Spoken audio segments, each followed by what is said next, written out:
Would you turn down millions of dollars per year? All you'd have to do is surrender your independence and abandon your principles for the money. That's a devil's bargain. Sadly, it's one that almost all American colleges and universities make. But one college in America says no. Our college, Hillsdale College. Hillsdale College refuses to accept 1 penny of taxpayer money, not even indirectly in the form of federal student grants and loans. By saying no to taxpayer money, we remain genuinely independent, free to pursue our original 1844 mission, pursuing truth and defending liberty. Hillsdale has over 1,500 undergraduate and graduate students on its main campus in Michigan and its satellite campus in Washington, D.C. In addition, over 3 million citizens have enrolled in our free online courses, and over 6 million American households receive our free monthly publication Imprimis delivered in the mail. You can learn more about Hillsdale's independence from government, its mission of defending liberty, and its national educational outreach programs at hillsdale.edu/penny. That's hillsdale.edu/penny. Or, if it's more convenient, text the word penny to 71844, and we'll send you a link with more information on Hillsdale's independence. That's penny to 71844.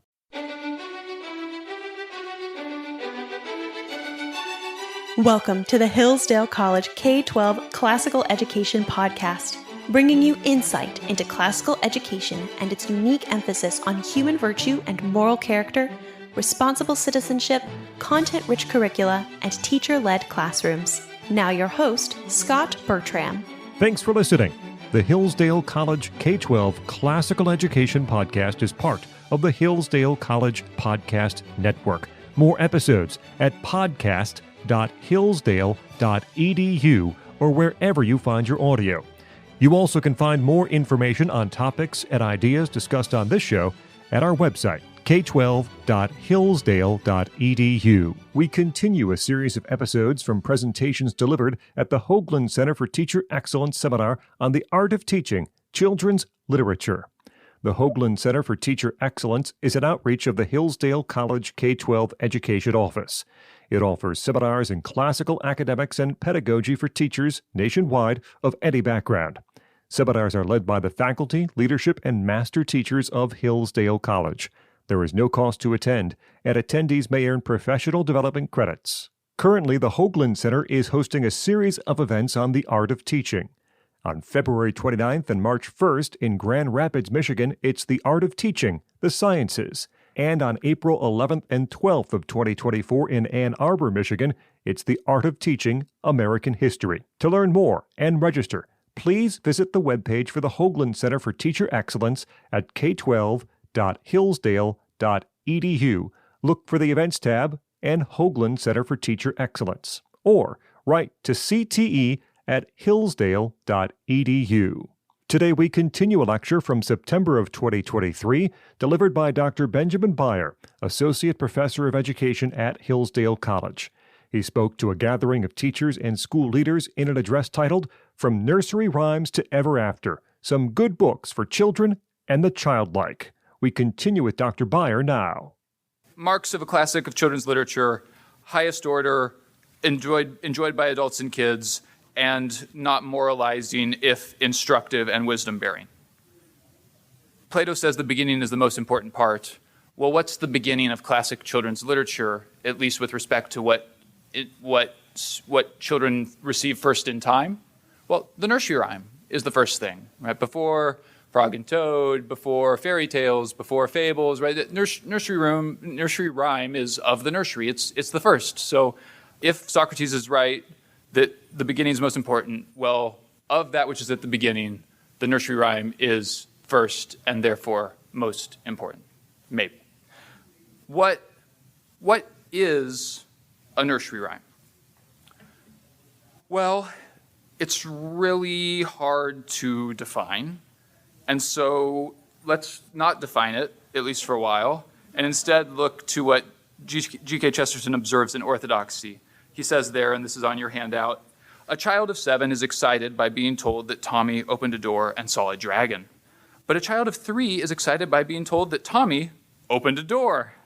This proves that even nursery tales only echo an almost prenatal leap of interest and amazement.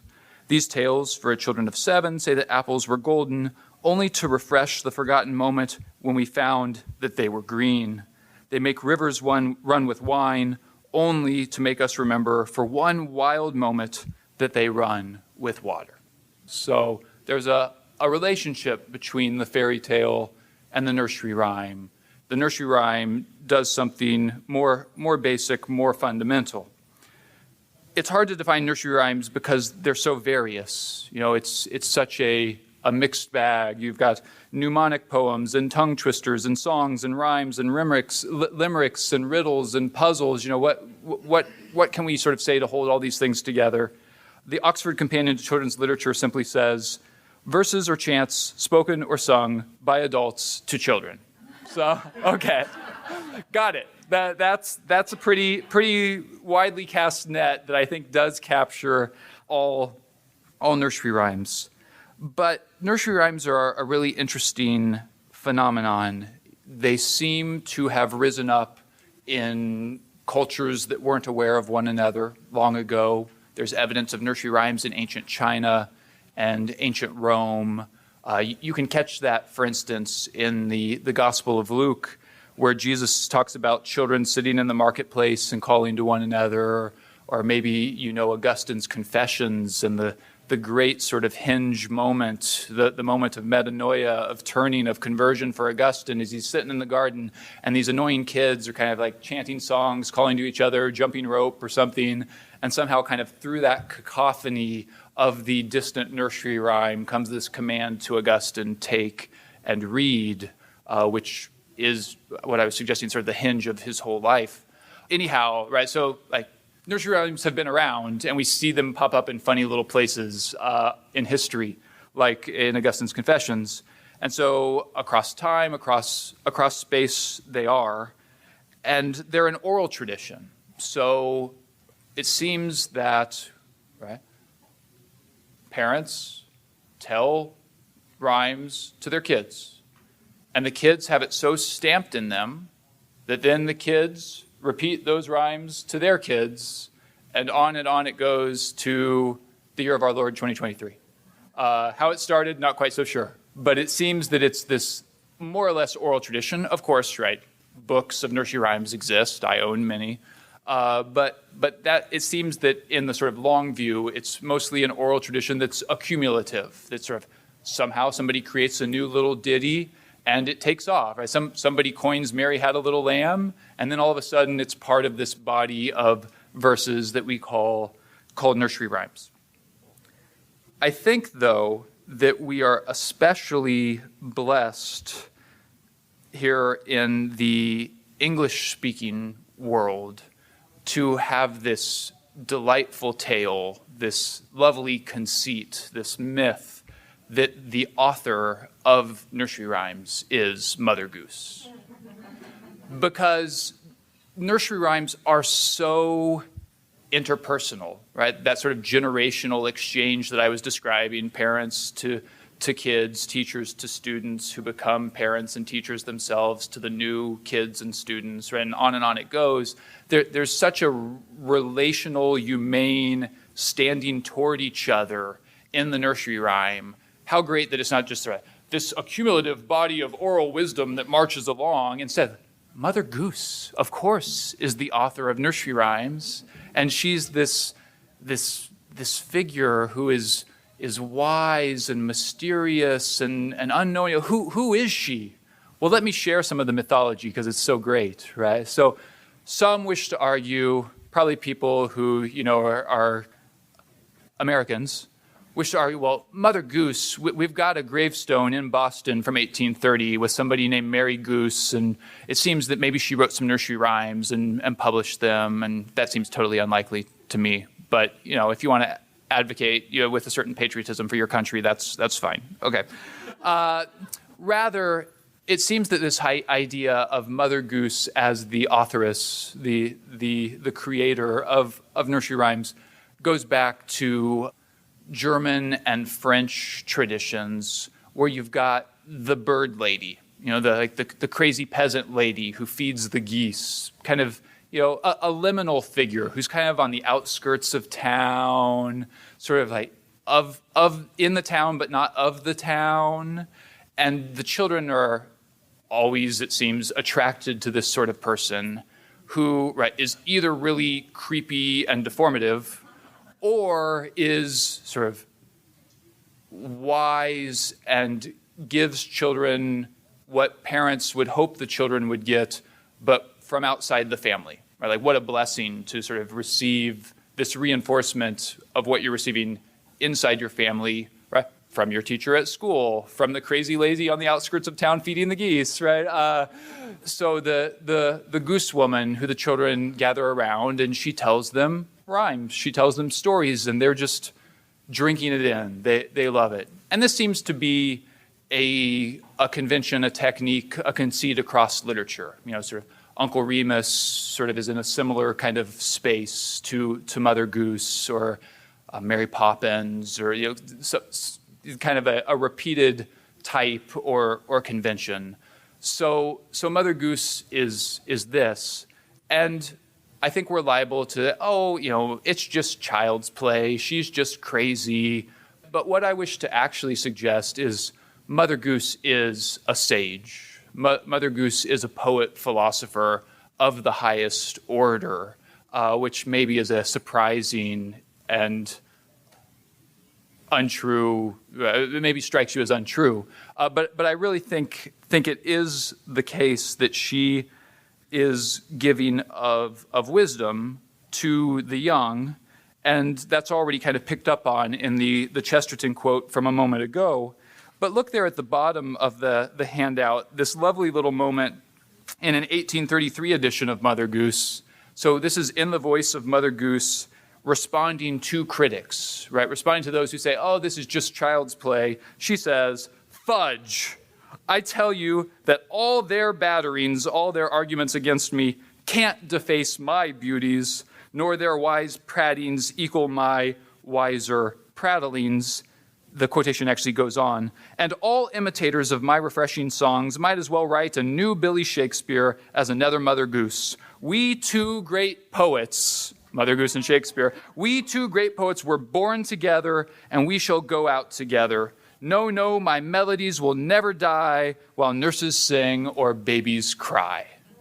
Right? But you laugh like you're suspicious. You laugh like you don't buy it. But I think it really is true of nursery rhymes, really true of the body of work produced by Mother Goose, that it has this, right? She deserves to be spoken of in the same breath as Shakespeare. These are, delightful and instructive ditties. And so now I want to spend the rest of the time actually trying to show how that's the case, that these rhymes really are deep and profound, not junk, but good, you might say.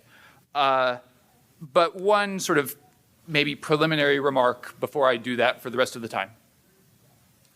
I am admittedly, going to start to analyze verses, analyze poems, and pick them apart to kind of, here's the wisdom. And that is reductive of the whole beauty and goodness and force of the artifact, right? So to prove to you skeptics that Mother Goose is wise, I have to kind of deface her works where we won't be able to account for all their complexity, that it has this wise idea and this poetic form and this meter and this memorable thing and creates this image and uses this metaphor. That's all sort of helpful, but also, Flannery O'Connor says, a story is a way to say something that can't be said another way. You tell a story because a statement would be inadequate. I think that's true of the nursery rhyme, right? You tell the nursery rhyme because it can't be said another way. So all of these words, right, I'm deigning to destroy the integrity of Mother Goose to persuade you that she's as awesome as I'm saying. So let's do that. we could talk about her rhymes in a number of different ways. The first way that I wish to speak about them is with respect to wonder. I don't want to belabor what wonder is, since Professor Gregg already spent a good deal of time last night talking to you about wonder. So you can see there on the handout, I also, not knowing what Professor Gregg was going to do, quote Plato's Theaetetus, and then quote a passage from Aristotle's Metaphysics, where we're told that wonder is the passion in which we realize, the emotion in which we realize that we're ignorant, but it sort of fuels us to want to understand more and further. Interestingly, in the Aristotle quote that I said I wasn't going to read or talk about, that I'm now talking about, interesting in the Aristotle quote, he points to, we wonder at the moon, the sun, the stars, we wonder at myths, which the Greek there is simply mythos, which we might translate as story. Right? So we wonder both at the natural world and at good stories that somehow represent facets of the world to us. And so Mother Goose, I think, does a lot with wonder. First of all, I think her ditties sometimes express wonder. How great is that? The child, as Chesterton notes, is always wondering, the fact that there's a door there. I've never seen a door, I'm new to this world. Oh, it's on a hinge, it moves, This is extraordinary. So part of what Mother Goose can provide is giving voice to that passion of wonder that the child has and feels but can't quite articulate. So sometimes Mother Goose is speaking what it is like to experience wonder. And also at other moments, or maybe at the same moment but in a different way, I think she's stirring up our wonder, encouraging our wonder, especially if we've lost the ability to see how wonderful the technology of the hinged door is, We just think about that for a second, Could you build your own hinged door right now? Think of when that first came to be. It's a pretty marvelous thing. So here, a number of different rhymes that we could look to, but maybe the one rhyme to rule them all in the Mother Goose canon is Twinkle, Twinkle, Little Star. Depending on what age of student you're instructing, you've got sophomores, juniors in high school. They come into the room on the first day of class, and you say, class, we're going to go around the room, and each of you are going to recite a poem you know by heart. And depending on what kind of school you have, none of them have any poems by heart, and they look terrified. You go, okay, Johnny, can you do it? No. Okay, Susie, can you do it? No. So, okay, no one can do it. And then you ceremoniously okay, class, let me begin. Twinkle, twinkle, little star, how I wonder what you are. So everybody, of course, knows this, but in terms of it sort of giving voice to wonder or encouraging us to wonder, here we even get the word wonder. We're sort of telling, we look up at the stars, it's sort of giving us a posture, giving us an orientation as readers. We look up at the stars, and in their twinkling, we're stirred with wonder. We marvel, we're in awe, we feel humble. And note here, really important detail, sometimes lost in oral tradition, it's an exclamation point, not a question mark. How I wonder what you are. It's an exclamation, not a I wonder what you are. I bet we could figure it out, give voice to it, and wonder no more. No, that's not it. Sort of the more you learn about the stars, flaming balls of gas, not the end of the story. The more you learn, the more you collect, the different ways you look at it, the more wonderful it becomes. It's exclamatory. In the Renaissance period, the piece of punctuation there, the exclamation point, was called the point of admiration. The Latin word for wonder is admiratio. And so, even the punctuation is encouraging our wonder. So this is clearly giving us an example of how we might wonder, or giving voice to wonder. And I love that it's in the first person. Mother Goose does this quite a lot. How I wonder. So when the child is saying it, or when you're saying it to the student, you're immediately drawn into the actual activity. Not sort of, hey, you over there, you once were wondering up at the stars, right? When you use that first person singular, you're already inhabiting the space of wondering. You're sort of practicing wondering, even if you're not a person given to wonder, who needs to be reawoken to wonder. But, right, the heavens, the landscape with mountains, these things that make us feel small and have done so for as long as people have been around, sure, those are wonders. And maybe, right, even those of us who have grown kind of callous and blind to the wonders around us, okay, we finally, get to that place in the Alps where there's no light pollution. We see the heavens.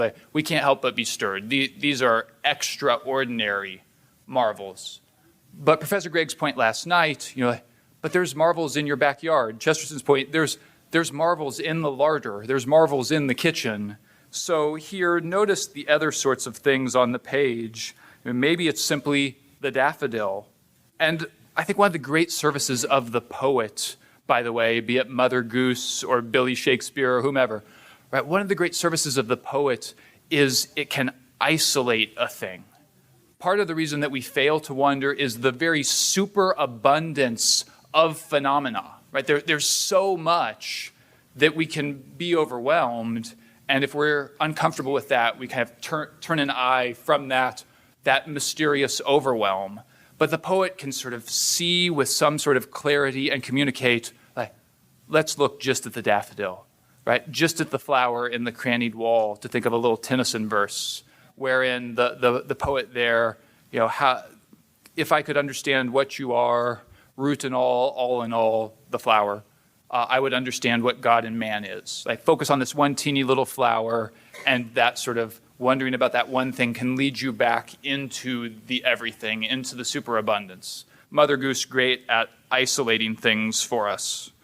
Just to the right of that, if all the C's were one C, you've had this student, right? You say something, and the student's wonder carries him or her away, right? Like, today, class, we're going to talk about the sea, the ocean. Well, what if the Indian Ocean and the Atlantic Ocean were one ocean? And the fact that Mother Goose can sort of anticipate that, give voice to that with this sort of wondering at something so big, so vast is a lot of fun and delightful. But then part of Chesterton's point, which I think is quite right, is Mother Goose is the poet of the everyday, of the quotidian, right? Helps us not just see the stars, the heavens, the flowers, but the bread and cheese upon the shelf. Helps us see hot boiled beans. Who knew that was wonderful? Or the fact that it's pancake day. So many different ways in which our wonder can be expressed and or stirred by Mother Goose. And I think she's sometimes at her best when reawakening us to everyday wonders that we're most liable to miss. That's Dr. Benjamin Beier, Associate Professor of Education at Hillsdale College, and his lecture, From Nursery Rhymes to Ever After, Some Good Books for Children and the Childlike. Remember, to learn more about the Hoogland Center for Teacher Excellence and to register, please visit the webpage at k12.hillsdale.edu and look at the Events tab for Hoogland Center, or write to cte@hillsdale.edu. I'm Scot Bertram. We invite you to like us on Facebook. Search for Hillsdale College K-12 Classical Education. You also can follow us on Instagram at Hillsdale_K12. Hillsdale_K12 on Instagram. Thank you for listening to the Hillsdale College K-12 Classical Education Podcast, part of the Hillsdale College Podcast Network. More episodes at podcast.hillsdale.edu or wherever you find your audio.